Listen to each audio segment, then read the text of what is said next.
ca.gov.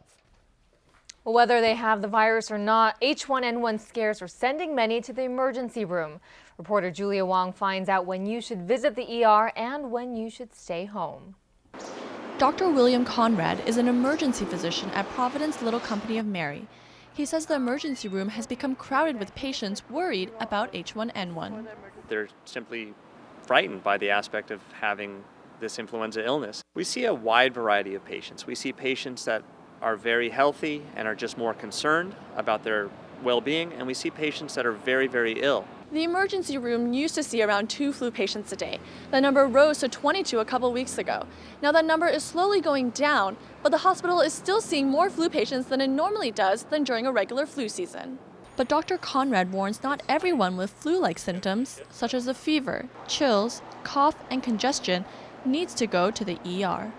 Most people that get this illness will actually recover just fine without the help of a doctor, without any medications. But there are some symptoms that should signal a trip to the doctor. Symptoms that are more serious, like headache, severe nausea and vomiting, if they have chest pain, abdominal pain, if they have shortness of breath, if they have symptoms that get better for a while but then get worse again, these are all signs that they should come seek the attention of a doctor.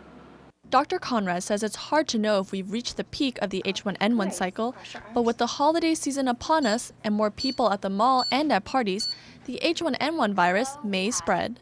In such an environment, it's more likely that the virus can spread easily, so we might expect to see more and more cases. That's why Little Company of Mary has an emergency response plan in place in case the number of H1N1 patients surges. Basically a separate area where we could take flu patients and treat them and give them the kind of care that they would get in the ER while not having to expose everyone else in the ER to their germs.